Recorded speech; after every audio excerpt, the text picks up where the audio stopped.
Hello, my wonderful viewers. Welcome back to Spice Channel TV. Thank you for always coming out here. If you're joining us for the first time, please kindly subscribe and don't forget to give us a thumbs up. Thank you. In a recent development, El-Rufai made a fresh threat regarding those behind the incarceration of his political ally, Bashar Saduk, and said they will be paid back on or before the 2027 election.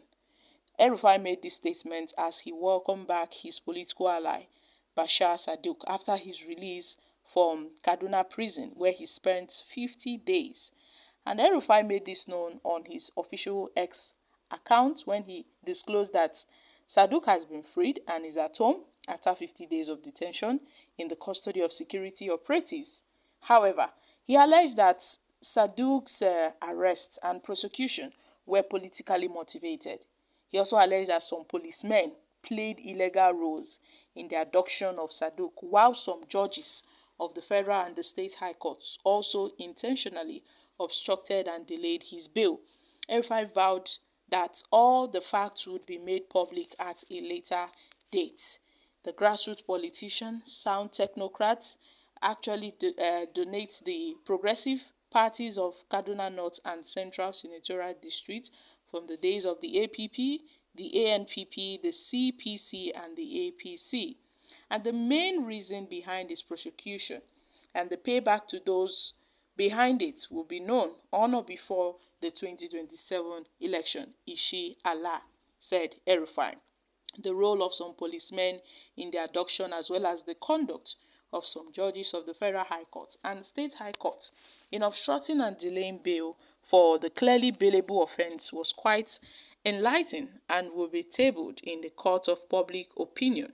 Guys, this is serious. El-Rufai has really made this threat, and those behind the incarceration of his political ally should beware, because El-Rufai has said they will pay. Those that kidnapped his political ally Bashar will pay before 2027 election. Now, we've been seeing El-Rufai making bold statements lately.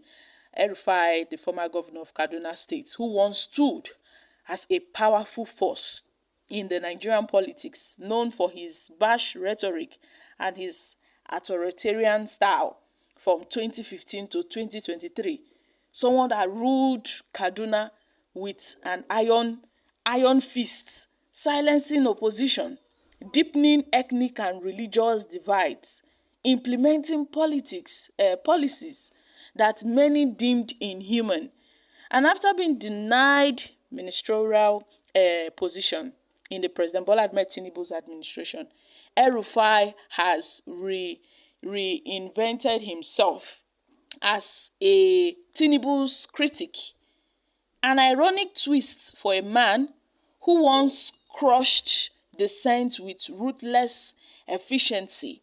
Now, El-Rufai seems to be a lone voice in the wilderness, crying to be heard, crying to be heard. It's not easy. El-Rufai's fall from grace was swift. Initially nominated as a minister in Tinubu's cabinet, his confirmation was stalled by the Senate over alleged security concerns.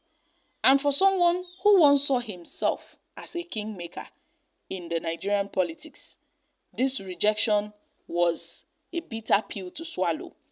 Stripped of his former power, El-Rufai has turned to online spaces, using social media and public discourse, to criticize the very system he once dominated. His new role as a political commentator reveals an uncomfortable truth.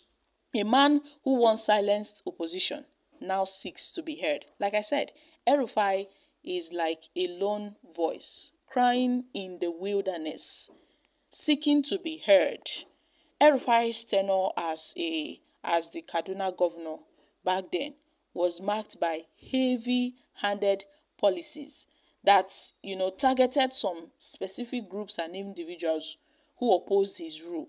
And one of his most infamous acts was his brutal suppression of the Islamic movement in Nigeria under Sheikh Ibrahim in December 2015 when hundreds of Islamic movement activists were unfortunately massacred in Zaria by the military. Rather than seeking justice, El-Rufai went a step further by banning the movement and demolishing its properties. And we also how some ethnic religious minorities suffered under his watch. Communities face relentless attacks from armed militias with thousands killed, many more were displaced. Instead of acting decisively to protect lives, El-Rufai dismissed critics with inflammatory remarks and policies that further, really pained and suffered the victims, affected the victims. And his controversial statement that he had paid off Fulani herdsmen to prevent, reprisal was met with outrage as the violence in the region continued unchecked. El-Rufai's intolerance extended beyond ethnic and religious groups to activists, journalists, politicians, those who dared to challenge his authority. A notable case was that of the Kaduna-based journalist and activist Luka, who was arrested and jailed for exposing attacks on southern Kaduna communities back then. And his crime was writing an article that criticized the government's handling of, security crisis. Similarly, the former lawmaker, we all know now, Shehu Sani, who was once an ally of El-Rufai, became one of the fiercest critics and suffered relentless persecution. Shehu Sani accused El-Rufai of using state resources to harass and intimidate opposition figures, ensuring that only his loyalists could thrive in Kaduna politics. Many other activists, student union leaders faced arbitrary arrest and threats simply by expressing their discerning views. But now that El-Rufai is out of power, El-Rufai has now rebranded himself as an online commentator, offering political insights and critics. But this sudden shift raises a big question. Is he truly committed to democratic ideas, or he's simply a bitter politician struggling to stay relevant? His online presence, marked by the subtle attacks on President Bola Ahmed Tinubu's administration, suggests that he may be simply committed to democratic ideas. El-Rufai has now become an online, public commentator. But some persons tend to see this as hypocrisy, regarding the fact that he himself had committed so many atrocities back then when he was a governor. So guys, what are your thoughts on this? Some persons may also suggest that all these things he's doing is mainly to stay relevant. He's doing all these things in an attempt to stay politically relevant in this country. I'm dropping here. Kindly share your thoughts on this in the comment section. Don't forget to give us a thumbs up, like us, share, subscribe. Thank you. Bye.